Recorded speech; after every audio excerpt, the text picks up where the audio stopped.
I'm honored to run this discussion with this distinguished member of this panel.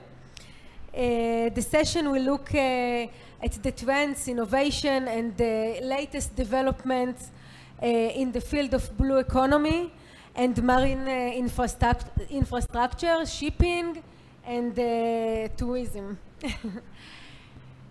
The blue economy is composed of many industries that are preserved very conservative. Now, yet innovation is becoming a major part of it. So, please, Despina, can you tell us about your company and how it's bringing innovation to the shipping industry? Thank you. Thank you so much for the invitation. It's really a pleasure and an honor to be here with you. I have to say I heard so many nice presentations today, and I heard from people that have startups or are dealing with the renewable energy, which is of course of great interest to me with my other hat on, and it was really an inspiration to be here to listen to everyone today. So I'm co-CEO of a group of companies actually, Tototheo Maritime. It's a company that is a group that is headquartered in Cyprus, but we have offices in Greece and Germany and locations in other parts of the world. And we started actually about 40 years ago. It started as a maritime services company, and it evolved into providing satellite connectivity for maritime. And of course, with the improvement of satellite connectivity, then came other solutions like digital solutions. When in our company we started thinking about innovation and digitalization in the shipping sector, it wasn't an idea that was even well accepted, I would say. However, with the years, and with things changing within the maritime domain, but also with the fact that connectivity has improved a lot, especially in the last 10 years, we see more and more ship operators not only accepting change, but wanting to be front runners. So this has helped us a lot actually, because with many of our customers, we're partners for many years, so we listen to what their needs are, and we have been able to develop different digital solutions, whether this has to do with fleet efficiency and optimization, whatever needs they have on the ships. And they are getting more and more, especially I have to say, since the pandemic, and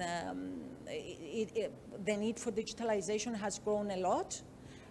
So our company is there to listen to what the needs are, but to also suggest in collaboration with the partners to see what the best solutions are. So in essence, our company is a company that started as a maritime services company, but today we're a technology company that caters to the maritime world. And what is the next opportunity for innovation startups? In your, of course, in satellite communication? I have to say the whole domain of satellite communications for maritime is being disrupted right now. We've had many of the traditional satellite operators that operate what we call the geo satellites, which are more expensive satellites. And now in the last few years, the industry, it's been disrupted by LEO satellites, which are low Earth satellites. They are smaller, cheaper satellites that move in bigger constellations. One you will know is very well known, Starlink, or OneWeb. So we see great disruption, and we see a very fast take-up from the maritime industry. So I'm actually saying this because it provides a lot of opportunity to new companies and to startups to apply their ideas, because we have this connectivity, the fast, low latency connectivity that enables many of the solutions that we see in the industry. And I would say environmental regulation and decarbonization are a very big driver for such new applications, because there is a great need not only to monitor, but also to report now. So I believe the shipping industry needs this help from the tech industry to be able to not only report, but make sure they are ahead of the curve when it comes to all these responsibilities that we have as an industry. Thank you. Jason, we will tell them that we work together in the construction of Hadarom port in Ashdod. So China is a leading force in the development of blue economy. Can you tell us a bit about what is the added value that you bring to so many places over the world and to Israel? Okay, thank you, Noah. I met Noah since 11 years ago, I believe, and that's the time I came to Israel, where I investigated the opportunity to build the marine infrastructure both in Haifa and Ashdod, which is back 2011. So, okay, this is part of our development in the globally. Back to the 70 years ago, our group, that time is not existing yet, but our start is since 70 years ago in China. We built all the port facility, seaport, river port, and all the marine navigation facility. I can say the whole China marine infrastructure is done by our group. And so last 30 years, China is have blooming in the economy, and which is fully big support from infrastructure perspective. We can say the last year I checked the seventh of the largest port terminal, the container terminal, is from China. Top 10 is 7 in China. So that means the global economy and global trading business is a big part that is from China. It's involved in China. So the infrastructure, it is a main foundation for supporting all the business and support the global economy development. Saying that, of course, now we have economy increase, but also we see the climate changing, and we see the environmental protection issue, and all this is we have to think about how to balance our economy. All the balance we need to focus on now, this new transition, how to smartly to build the infrastructure to develop our economy, and how to make the good balance, and to develop a sustainable growth of the world economy. So that is our new challenge, I think. Yeah. And regarding sustainability, yes, sustainable development is a core of the blue economy.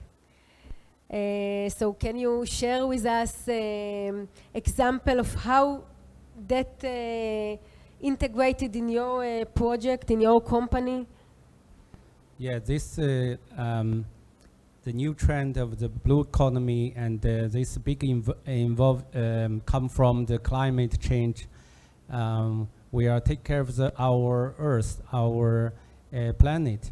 So first of all, when we are mainly building the infrastructure, and so the environmental protection and the marine ecosystem protection. This is the first issue, first challenge we are facing daily. So that is first our priority for focusing on how to preserve the coastal the ecosystem and the marine system. So that is we are doing we are doing a lot of research on this perspective, and to going the most high-end standard technology and solutions to improving regarding this. And also this trend regarding the green growth and the low carbon development, all this influence us deeply, and to get our group to transit from our traditional development way to more green and low carbon development, the way of the growth. So this is a new trend in the world, also in China. The China committed to reach the to get the carbon peak by 2030, and reduce the carbon by 2060. So this is a big challenge for the developing China. So that we are the big part of it, and so influence all our behavior, and we need to be much more be social responsible, and to have the whole group the green infrastructure growth. Okay, so this is I think in the perspective. Later we can talk about the particular industry, but I think this is also change our way to growth, and also create new industry, new perspective of the growth, and new area. Thank you. Thank you. Now, Giora, we can agree that you have an attractive job. So, before you tell us about your history, I just guess if there is a thing like sustainable tourism. Yes, good afternoon. You'll excuse me, Noah, to tell you that if we speak about the blue economy, I want to recognize that we are in the blue economy. This is a cruise terminal. Cruising is my business. So for me to be in Haifa, in a cruise terminal, in a conference on blue economy, that's it. This is the blue economy. You are now part of the blue economy. So I wanted to recognize the Port of Haifa for sponsoring and allowing this conference to take place in this very place. It's very exciting for me. I was originally from Israel, but I lived for the last 40 years in the US and the Caribbean, and was involved in tourism and cruising. So I'm delighted that Hila invited me to join here and to be with you. So you'll forgive me. I do, to get you into the mood, you know, I just recently, just weeks ago, retired from Carnival Corporation. I'm still a consultant to Carnival Corporation and also to Royal Caribbean, which is two big competitors. But I just want to show you a video of probably, 70 seconds. What is Carnival, to get you into the mood of cruising? And then I'll answer your question. Our journey began over a century ago. And today, with 9 cruise brands, sailing more than 12 million travelers every year to the most incredible destinations worldwide, across every ocean, to every continent, we have become the world's leading cruise lines, delivering amazing adventures and creating lifelong memories, driving our world forward with authentic guest experiences, immersive entertainment, game-changing innovation, all while being good stewards of the environment. With our guests always at our core, we connect people, places, and cultures around the world. We are the world's largest experience enterprise. We are Carnival Corporation. Royal Caribbean is a great company as well. And the cruise industry is great as well. So in 60 seconds, the cruise industry is not very big. There are only 4 companies that control 90% of the cruise business, although there are 60 cruise companies, but 4 of them control actually 90% of the world business. The cruise industry is going to almost 1,000 ports in every country in the world. We're going to 37 ports just in Spain. We're going to every Chinese port in China. We're going to 82 ports in Japan. And we're going to the 3 ports Israel has. Don't forget Eilat. So it is an interesting economy. It is a blue economy. It's the essence of blue economy. Everything we do has to do with blue economy. Every innovation that is done by us or is done by the shipyards and the supplier, a big ship that today costs about $1 billion is supplied by close to 4,000 subcontractors that build a ship like this from all around the world, and each one is specialized in an area. We trust those companies to do the innovation. We just put it together in one package and sell it to you. I hope you want to go on a cruise now. So that is the cruise industry. I myself has built, in the last 25, 30 years, I've built ports around the world. I built ports not because we wanted to. I built ports because some countries couldn't build them fast enough for us. So I've built ports, whether it's a new port in Long Beach, California, where the biggest container port in America is, between Los Angeles and Long Beach, California. In New York, in Brooklyn, New York, for the Queen Mary, we couldn't bring in the Queen Mary without building a new facility. And throughout the world, whether it's in Japan, in Sasebo, in other places. So, I mean, I'm very happy to be here. And as to your question, and by the way, Noah here is an engineer. She builds ports. She designs terminals and piers, and she is an expert in her field. In my years in the United States, I've not met a single engineer like her. So I was delighted to come here and to meet Noah. She is such an amazing engineer in the maritime industry, so we are blessed here all together. But what we do is sustainability, is to be sustainable. How can we come to a small little island in the Caribbean if we don't want to be sustainable? It won't be there in 25 years. So we have to be.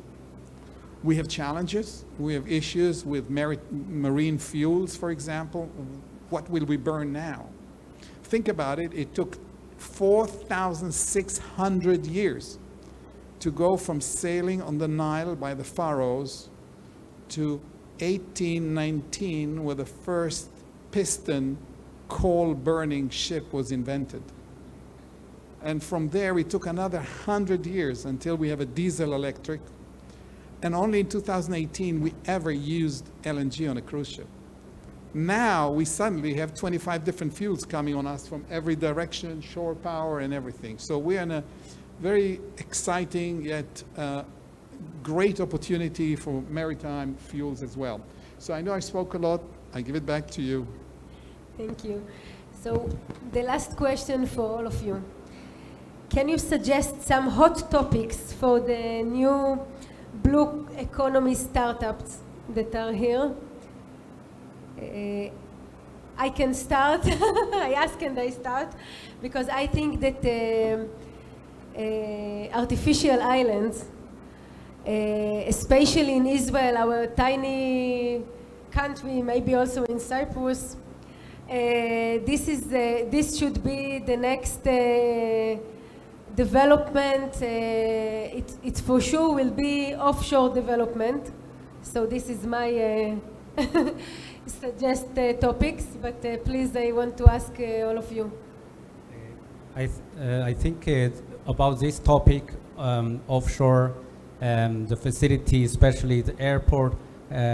This topic we have been hot in Israel, and we also been as an artificial island. The company we are the company in the world is building artificial island. We have a lot of experience, so we also invited to talk about this in the last 2 years, and so we think that Israel is the inner island country and is limited in the land, in the other sources.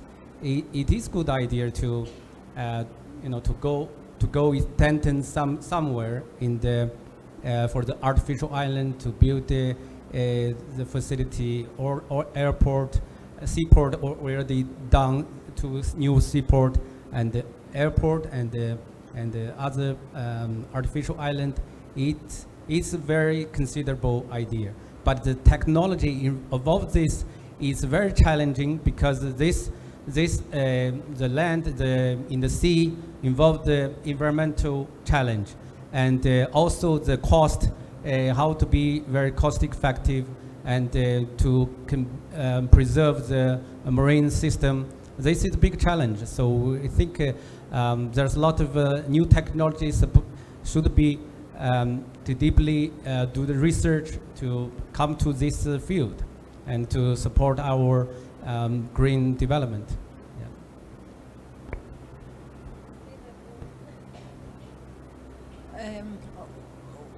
Well, what my advice would be is to talk to the industry they're interested in to see what the needs are. And what industries like this need is to think a little bit outside the box, which is what startups have. So I think this combination is really the best. What we see in shipping is that there is a lot of data now because we all gather data now. But what is sometimes needed is the applications and the platforms to really translate it into tools that can provide good evidence-based decision-making. So I believe monitoring, as I mentioned before, performance, reporting when it comes to environmental regulations is really big right now. But also, I would say ways, new technologies or ways to integrate new energy sources. This is something big in shipping. We are trying to solve the problem of,